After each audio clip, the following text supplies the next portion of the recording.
All right, welcome back. I hope that everyone enjoyed their time networking. I'm super excited about our next session.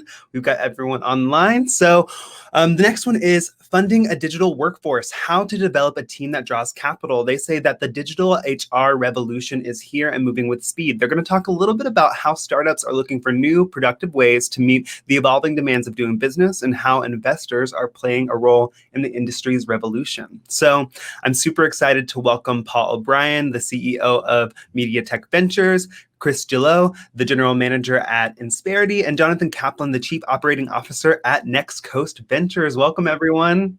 Good morning. Hey. Morning. All Good right. morning, Desmond. Off to you guys. Have a good time. Bye. Take it away. I think the most important question everybody's asking is whether or not we can get the soundtrack that plays in between panels to run and stream constantly throughout the week. Because the one thing I'm sure we're all certain of is that working from home has an added layer of stress that makes it difficult for all of us, especially when we're founders and entrepreneurs. Good morning, everybody. Chris, Jonathan, excited to see you. Chris Gillot, if I could say hello first, is a general manager at Insperity. Insperity is easily Texas' leading human resource and administrative organization.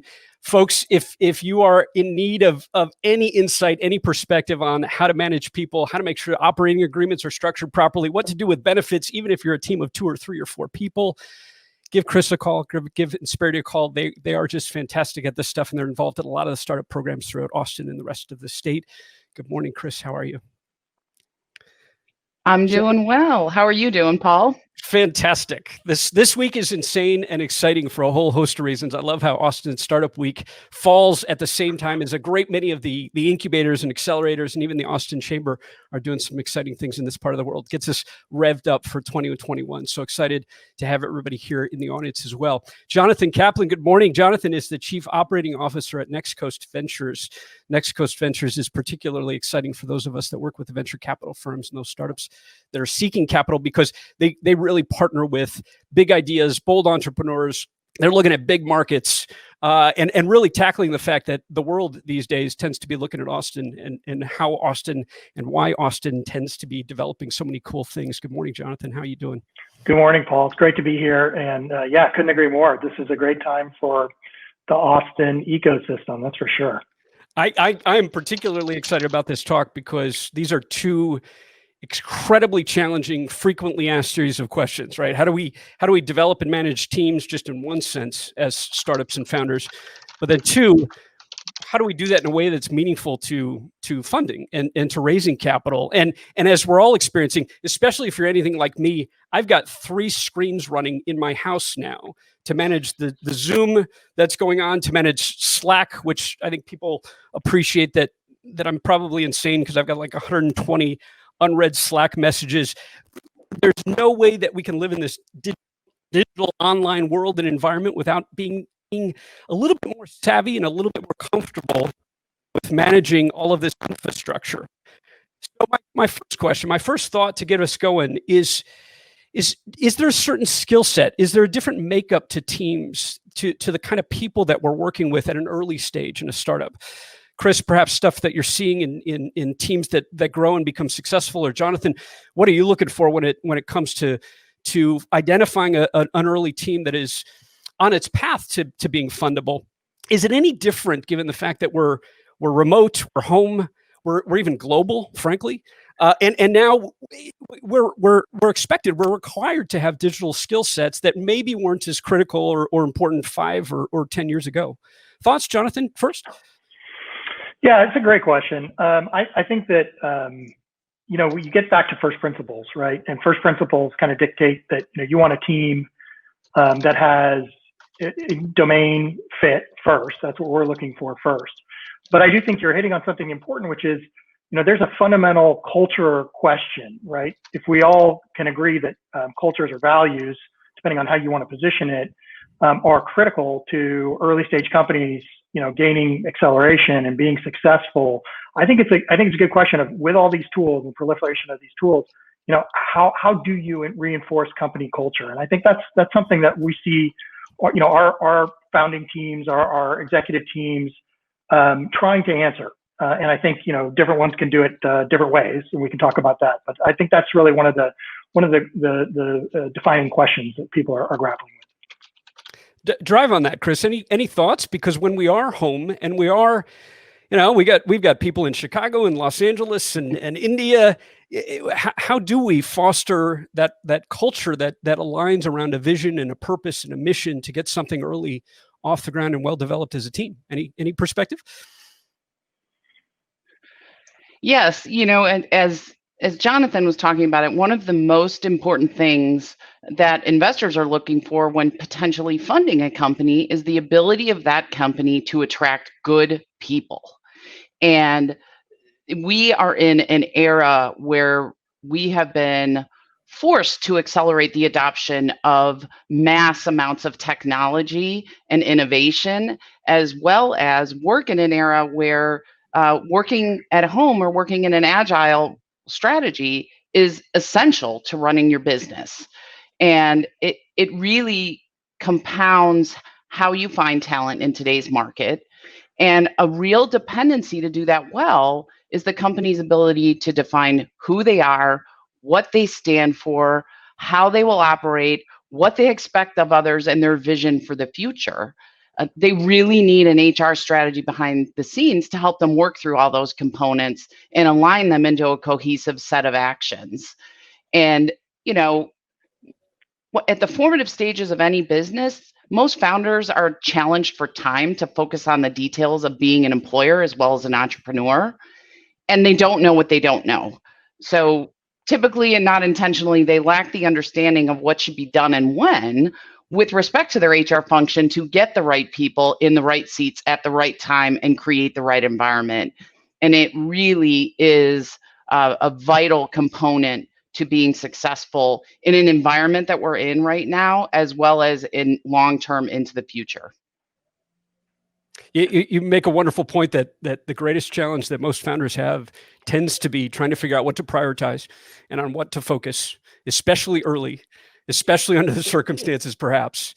And Jonathan, I'm curious: is that valid? That putting paramount clarity around the mission and vision and culture and expectations, Chris's point, that's really paramount to ultimately raising capital and to being appealing to venture capitalists. What I see in a lot of the incubators is often that there is that distraction, that focus on just the tactics and the things that need to get done on a day-to-day basis, and trying to talk to customers, and often and those are important, but often that rigor, that diligence, that passion and commitment to a primary overarching objective that we're all clear about, that we communicate constantly. That is it fair to say that really is what rings the most true when talking to investors, angel investors or venture capitalists? Well, I mean, I think that, it really depends, and that's a terrible answer, I know, but I do think that it's critical, right? If we're evaluating a company for investment and there is not clear alignment and a clear understanding that we see, folks around the table who are going in different directions, that's going to be tough for us to get excited about. So I do think it's critical. And the question just becomes, if you're a CEO or you're an HR leader in one of these companies, is, how do you do that? And I think at the beginning of the, pandemic, if we can reach back a few months, we all made the shift to Zoom, and for a little while we started seeing various tactics, right? So you'd see Zoom meetings, you'd see other, communications platforms. Paul, you mentioned, Slack, obviously, uptick on that. And so, if we all grant that it's important that you do this alignment, the sort of operational challenges of that are really there. And it's been interesting to watch kind of how all the companies in the portfolio are working on this issue. And the tactics that worked, I think at the beginning, 6 months ago, may or may not continue to work to drive that cultural alignment that you're talking about. And it's challenging, right? Because these leaders are going to constantly need new tools or new approaches to meet the needs and to drive the cultural and mission focus that the organization is going to need to thrive. Great segue to what I think is the most frequently asked question amongst founders these days is what do we use? What platforms work? What tools do we use? And you're right, we use heavily something like Slack, and of course, because we're in the media business and in technology, we're practically constantly on Zoom. So a big thanks to them. But even things like Facebook and Twitter, become a little bit more important or a little bit more meaningful? Probably to LinkedIn.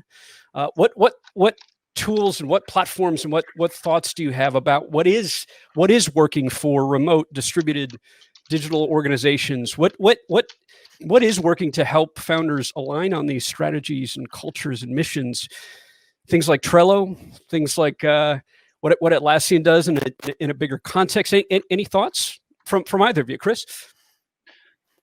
Well, certainly we've been leveraging Zoom as an organization, and we've been engaging with our clients in whatever technology that they've been leveraging in order to stay connected, even in a flat Stanley world, if I may, because the notion of seeing people in 3D right now is challenging. And so we've been using the platforms that our clients have, as well as we've been leveraging online collaboration tools like Trello. We certainly look to our social media networks in order to get key messaging out to clients and others within the organization. But it really has forced a lot of innovation and a lot of things that you thought you couldn't do via online collaboration that we are accomplishing in droves right now. Yeah, I think it's a mix, right? And Chris, I think you're right. I mean, just in the kind of way you're answering that question, it's the plethora of platforms that you can be on. I kind of like to talk for a second about the value of picking up the phone. And I think that that sort of immediate one-on-one contact, while not replicable at scale, at the smaller and earlier stages, I think is really valuable. And one of the sort of HR best practices that many organizations employ is those weekly one-to-ones, whether skip level or direct, and using that, maybe taking it back a step back is, just re-emphasizing direct conversations with folks, almost regardless of the platform. But personally, I found myself talking on the phone directly to people a lot more, getting off Zoom, looking for opportunities to have more fulsome conversations, more authentic conversations, over just picking up the phone and talking to people, and where appropriate and where you can and where people are comfortable, meeting outside, going for a walk, or socially distanced, sitting for a cup of coffee if that's safe for you and your situation. Those are really helpful. I think you've just written my next article with that headline. The most innovative platform to serve the future of your startup is the telephone. Yeah, let me tell you about personal connections are everything at a time like this right now. And it is. That's a great people point. want somebody they can relate to and that they can talk to and that who will listen to them. Because right now, what people want is what meets their needs. We're all in a very unique set of circumstances, wearing multiple hats, trying to be a teacher, a spouse, a parent, an employee, and we're all trying to do them very well. And then you compound that with a young child at home that's learning online, and for every 3 to 5 minutes they're spending online, I guarantee you as a parent, you're spending at least 3 times that amount trying to help your child learn online. So the connection between you and your colleagues and your friends at work are vital right now to the way you're feeling in the 4 walls of your house, because sometimes they feel like they're closing in on you. Mm-hmm. Yeah, I think that's such a great point. If I can just loop it back to one other thing, and sorry, Paul, it's just this idea of social capital within organizations, right? Which I think is just fascinating. You talked about it, Chris, is it's one thing when you've worked with a team for X period of time, and then you go remote. It's another issue to have people joining organizations, and without that social capital, without that built up trust that comes with those relationships that Chris was mentioning. And that's a real issue for companies to manage. We have a portfolio company called Onboarder that does virtual onboarding, and it can actually be used for a number of different things.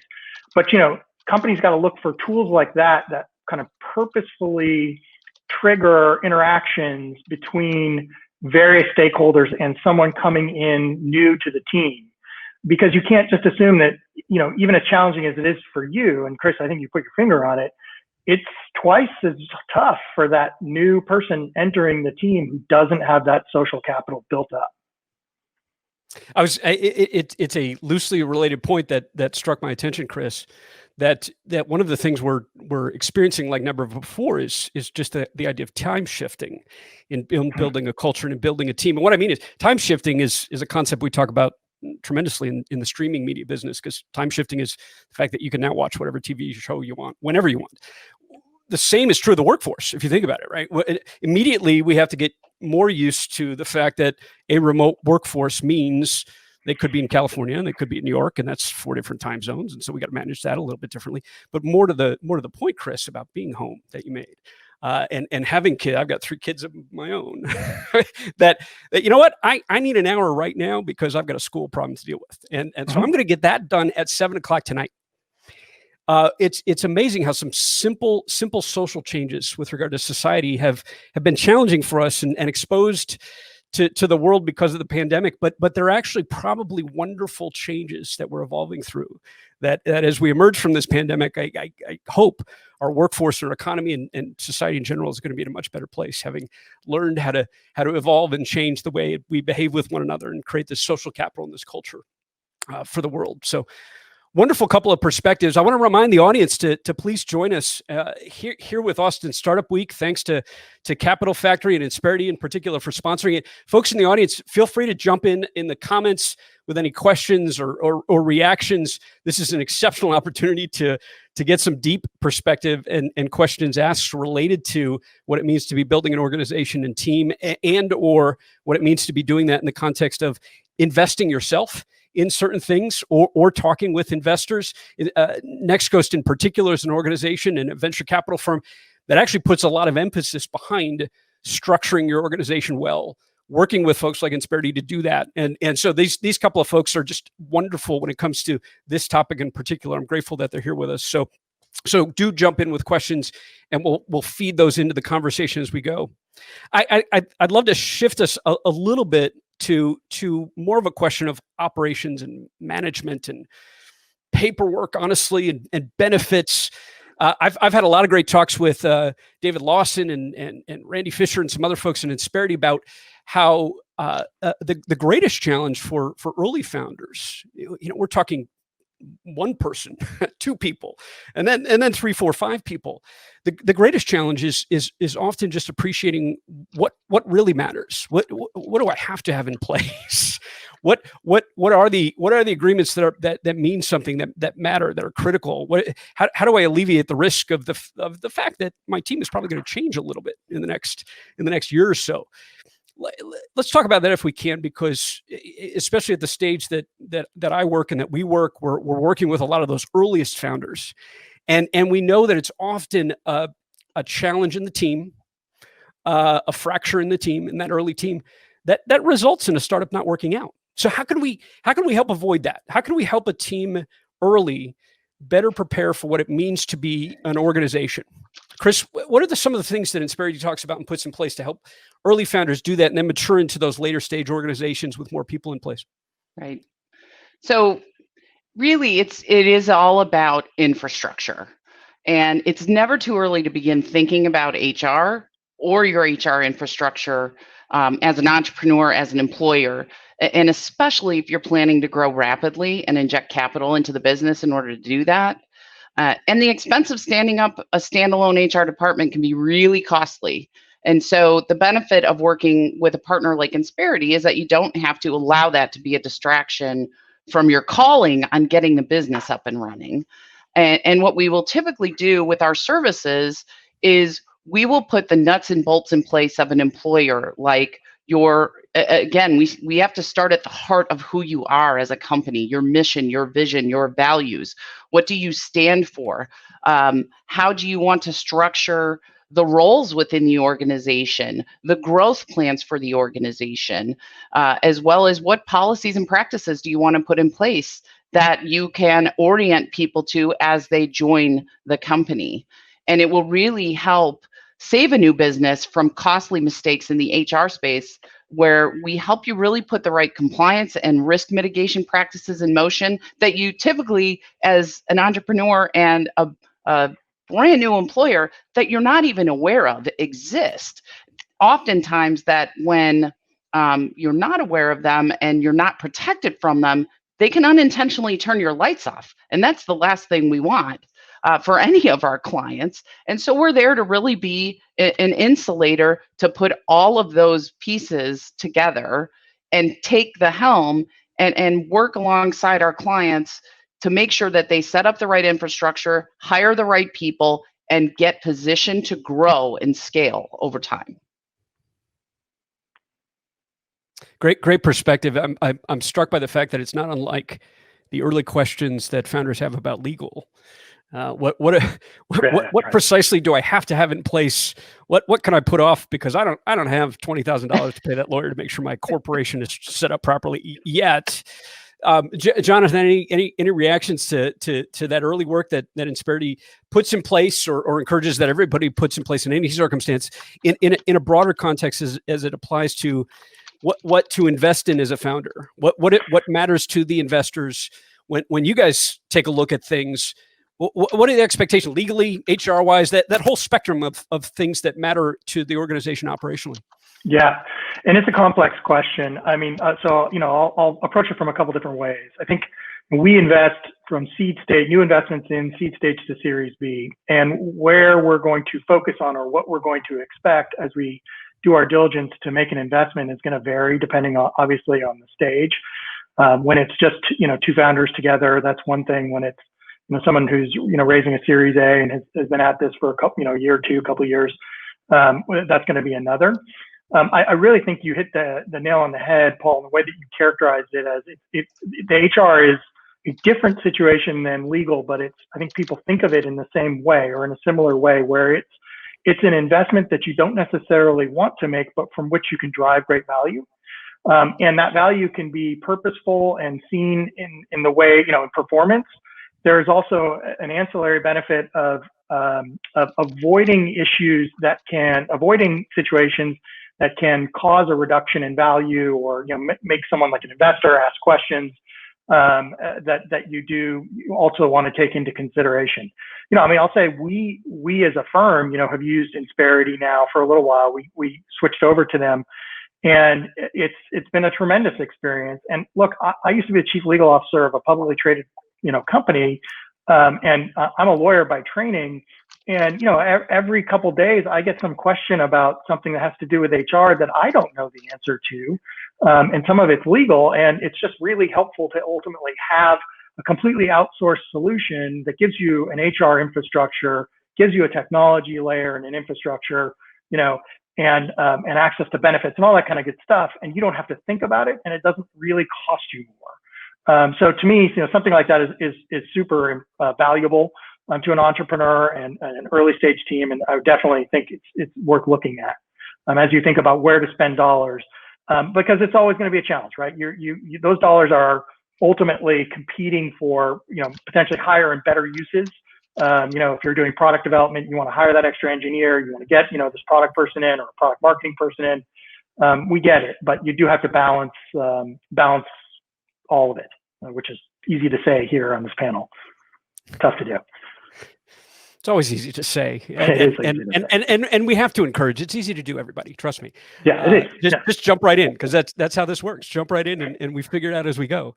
Let me throw a bit of a different question at us, because we touched on the fact that the idea that since we're not all together, either as a team or even as a community, right? Here we are at Austin Startup Week. There are a few thousand people that are joining us online here.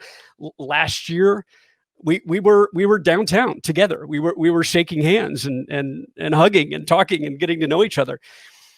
It seems easier in that live environment, in that in-person environment, to communicate these things, to communicate our challenges, to communicate opportunities, right? To talk about what we're working on, and to get support for that, and to find people that want to help, which is the thrust of my question. Find these people that want to join us and get involved in what we're doing. It seems easier when we can get in a room together at a meetup, at Austin Startup Week, or at South by Southwest, which in the spring will be interesting as well. It seems easier because we're standing there with folks, and we can kind of socially and culturally get to know each other and get comfortable with each other pretty quickly. And we can convey what we're working on and our passion pretty quickly. Under the circumstances, how do we find and grow our teams? How do we what about the recruiting kind of perspective to HR? What about the where do we connect with people? Is it as simple as I don't think it is. So it's a bit of a rhetorical question. Is it as simple as posting our jobs on AngelList or LinkedIn? I don't know. But certainly this year we're experiencing the fact that from the three people that I have now, I now need the best salesperson in fintech, or I need that designer, that user experience person for this clean tech company that I'm working on. Where the heck am I going to find them, and how? Any thoughts? How are you guys connecting with folks outside your organizations and talking about what you're working on and talking about these opportunities and socializing so you can find other people that can solve problems with you? Well, certainly at Insperity, and the way we've been doing it ourselves as well as guiding our clients is we are leveraging the broad brushstroke of social media out there to get the word out that we're hiring or that our clients are hiring. But then separately, your best source of finding really good people are your people, because they have a network. They have strong connections with very talented people. When you hire good people, they know good people.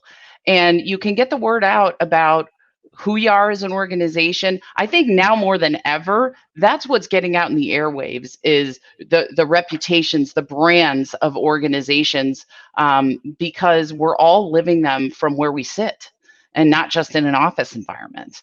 And it really has magnified the value of the cultural component for us, but we've also really heightened our just the pace at which we're interacting with people, looking for people, actively looking.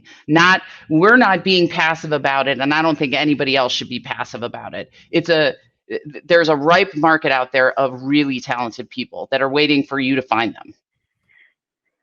It's a really wonderful way to characterize a subtly different thought, that going to the meetup, physically going to South by Southwest in this digital world is not too different from actually just being on social media. To your point, Chris, that it's not a job posting. It's being an active participant in relevant social media channels with your people, and fostering that culture that might exist in a physical space, but can exist just as well in a digital space. Participate on Reddit, participate on Twitter if that's the channel that's meaningful to you. Great point. Jonathan, any other thoughts? Yeah, I mean, I think a different take on the sort of network question or network is how we've approached it, as a firm. Part of our core value proposition is to provide company building resources, to portfolio companies, which in which we have the privilege to invest. And when we have sort of deployed a kind of curated network approach to helping solve this recruiting problem. Now, this is often for people who are already have a business going. It's a different issue of sort of how do I find a co-founder? Let's put that aside for a second. But in terms of how do I recruit and retain talent today, and the challenges of doing it. One of the ways that we're trying to address that is to leverage our own networks, right? And there's concentric circles of networks where we have connected our CEOs, our portfolio company CEOs, and Slack channel. I know others do things like that. We reinforce we've created a specific talent channel, and then just on a less programmatic way. We are very active and very quick in identifying, seeking out, and asking, what are the things that you're looking for from a talent perspective, for example, and then proactively querying the network to try to help identify those very good resources who might be out there. You do have to be conscious of fostering also diversity, equity, and inclusion as you make those recruiting outreaches in a network. There's some risk there, but we try to address that. But I just think that investors can really help their portfolio companies because we are able to see horizontally across a variety of different companies. We can play a role in connecting talent, and that can be a really formal program through a big platform, or it can be less formal and you just have to be deliberate about it. That's what we've tried to do, and hopefully, it's adding value. I don't know. We'll see. Interestingly, you carved out finding co-founders as though it's actually a different process, and I might encourage that it's not, right. Yeah. It still comes down to vision, culture, mission, passion, commitment, and then socializing that, right. Whether in the physical world or online. You're never going to find a co-founder if you don't have a clear direction and you talk about it. Folks can't figure out if they want to join you and make that kind of commitment to what you're trying to build if they don't know what it is and are confident that you're experienced and passionate about it. It somewhat relates to a great question from the audience. So we've got about 15 minutes left. Folks in the audience, I've got a few questions here. Thank you for those. Continue to drop them in there because I'm going to try to sort through the questions a little bit related to Austin Startup Week and what y'all are working on, and keep us flowing in a meaningful context. Here's what I think is a bit of a meaningful context, that what we're talking about is social capital, which Chris you touched on previously. The question is that it sounds like social capital can be thought of as a currency that contributes to compensation. And to an employer's brand. To add context to the question, I agree with that 110%. Create social capital. It is one of the ways to attract talent and build an organization. The question is that we've talked about it in the ways that it can help provide value to current employees. How do we think founders can convey that brand, that social capital, that employer brand, a little bit more publicly, a little bit more broadly, the social capital benefits, so that it resonates with prospective talent and investors? How do we convey social capital, to put it in a nutshell? How do we convey that social capital that's available as a value of being part of the team a little bit more broadly so that it resonates with prospective employees and investors?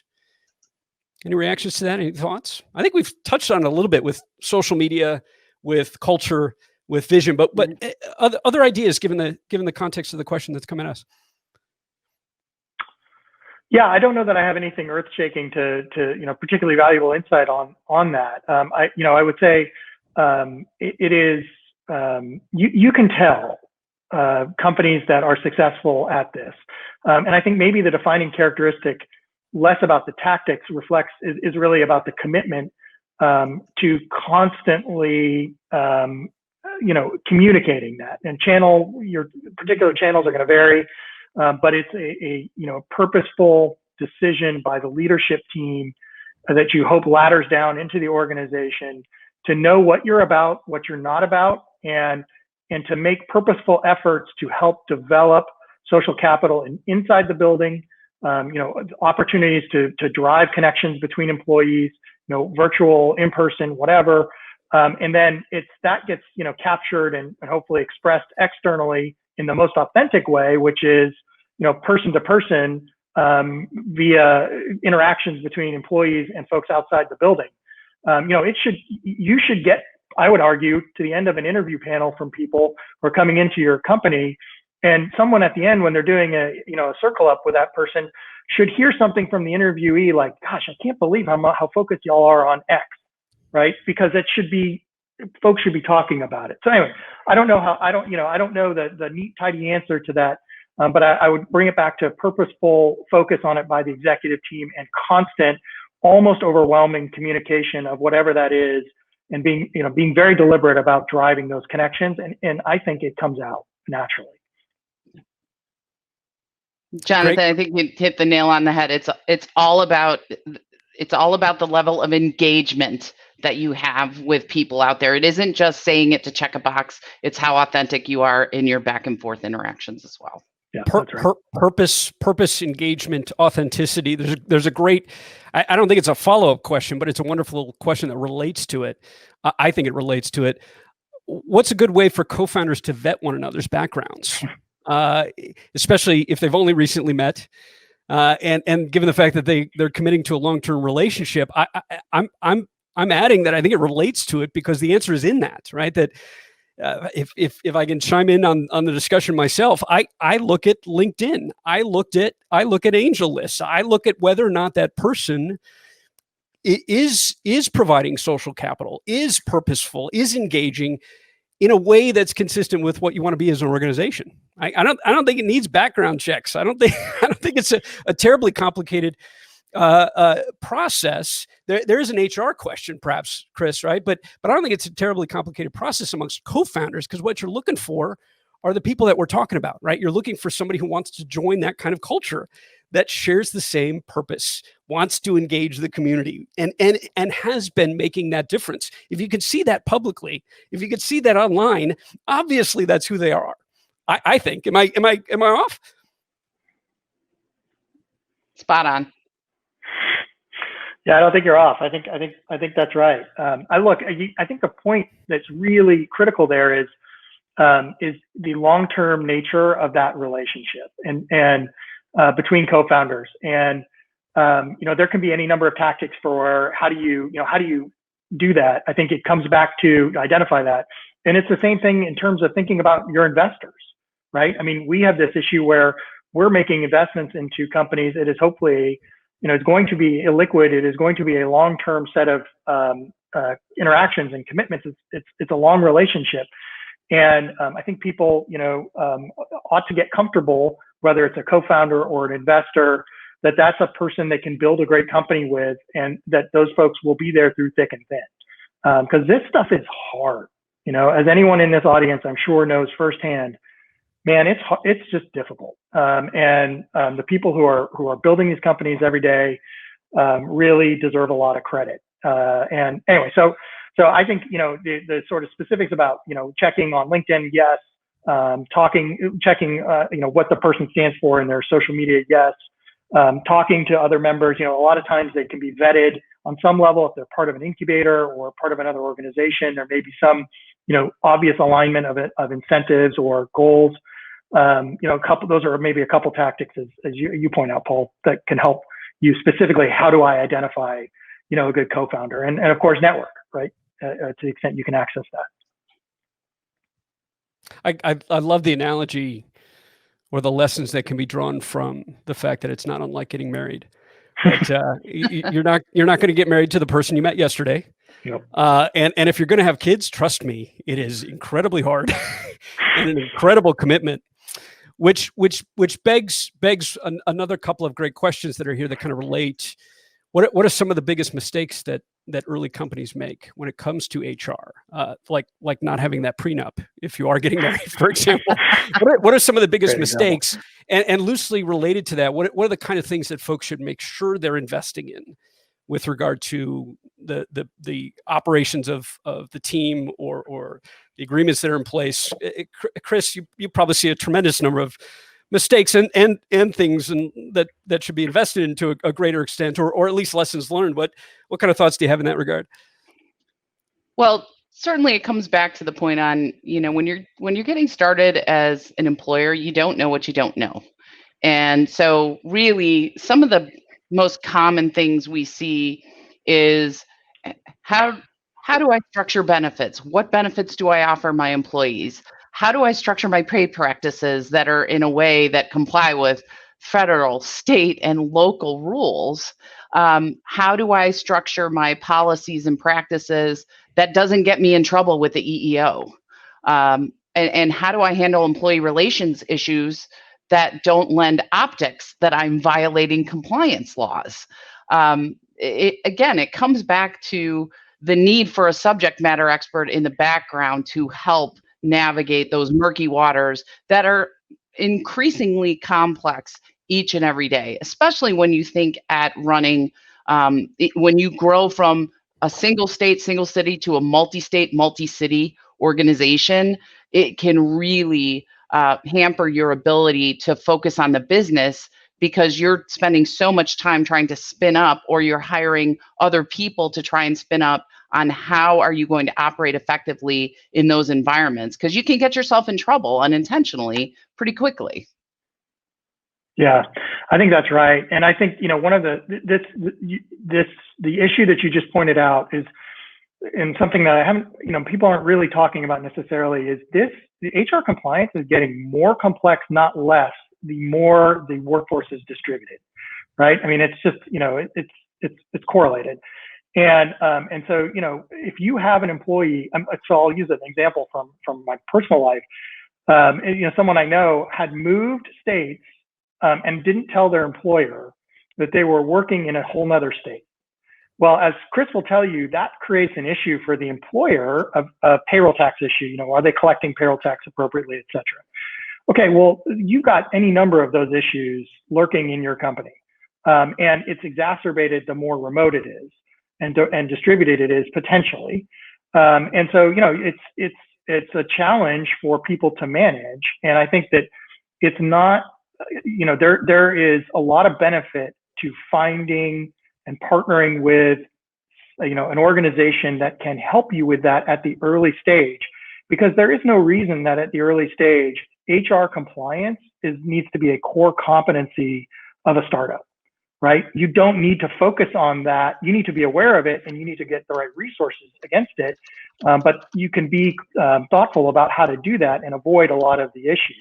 And I mean, the list goes on, right? I mean, how do you build DEI into the company from the beginning? How do you deal with, which is, compensation, fair compensation, equal compensation, to the extent there's equity involved? How are you making sure that you aren't missing equity grants and you're documenting them properly and don't have an issue as to who owns what? So it's just, it's very complex, and to the extent you can get leverage on it as a team, as an executive team, whereas within the functions, you probably benefit from that. If I had one challenge for the community, for all of us, it's loosely related to what we're talking about now, and it's the fact that yes, these HR kind of questions are becoming increasingly challenging as we become remote. But I think that's no more evident than in Texas and even Austin. Frankly, given the fact that we're rather becoming the global hub for the United States. People are foregoing trying to be international investors in Silicon Valley because of the costs and so forth. And they're actually increasingly looking to Texas with all the different international chambers we've got and the economic development work we've got. Our incubators is taking in folks from Colombia and Korea and Israel and Ireland. And the fundamental first question is always, what do I have to do? What do I have to worry about? What do I have to make sure I'm covered on with regard to the fact that I have people in this country and I need people in that country? What does that look like? And often they're freelance or they're through an agency or some such, but as we're building a company, that's not likely the case. And so now we've got even more complicated considerations and laws. So great point, great advice. We've only got 3 more minutes, so I'm going to throw out one more question just to be fun. It's a question we got, and to be fun because it's a little controversial. So let's see what we think about it. And then we'll wrap up. So again, thank you, Chris and Jonathan with Insperity and Next Coast for joining us. My name is Paul with Media Tech Ventures. Here's the last question that I think is really rather intriguing. Given the rise of remote work and particularly what's going on with the pandemic and so forth, it seems like corporate leadership is popularizing more tools that monitor productivity. Active Track comes to mind. Are there others? Is there a thought? Is there a concern that these kind of tools will become increasingly prevalent, or that we should avoid them? Are they invasive? It's really an intriguing question, and it's a wonderful HR related question to be sure. Here's the fundamental simple question: is there a line with regard to monitoring productivity? And do we have any sense for what that looks like, or any structure yet, any legal structure or HR structure that helps define that yet? Thoughts? It's a good question. I don't think there's an HR structure behind it. However, I agree with the challenge that you have in implementing anything like that is that perception and that feeling of Big Brother is always watching me. And when it comes to the kind of people that you bring into your organization and the kind of individuals that you all are, you're mature, responsible adults who can self-manage appropriately. And what I will tell you, when the pandemic first set on and we went 100% remote, we were already working in a quasi-remote environment, the workload of our folks tripled in our business. And what we found was the closer we got to our people, the more we communicated with them, the more we understood the challenges that they were facing, and the more we removed obstacles to help them be successful, the more they climbed the mountain for us every single day.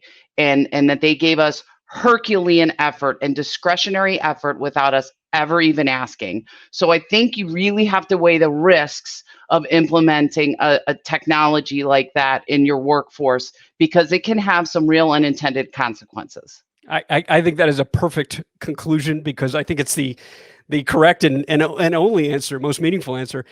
So thank you again, Insperity in particular, for sponsoring all of Austin Startup Week, a tremendous contribution to the community. Chris, great to see you. Jonathan, wonderful to see you as well. Join him at Next Coast Ventures. My name is Paul O'Brien. Would love to see you at Media Tech Ventures. Desmond, welcome back. Thank you, everybody. Looking forward to the rest of the week. Cheers.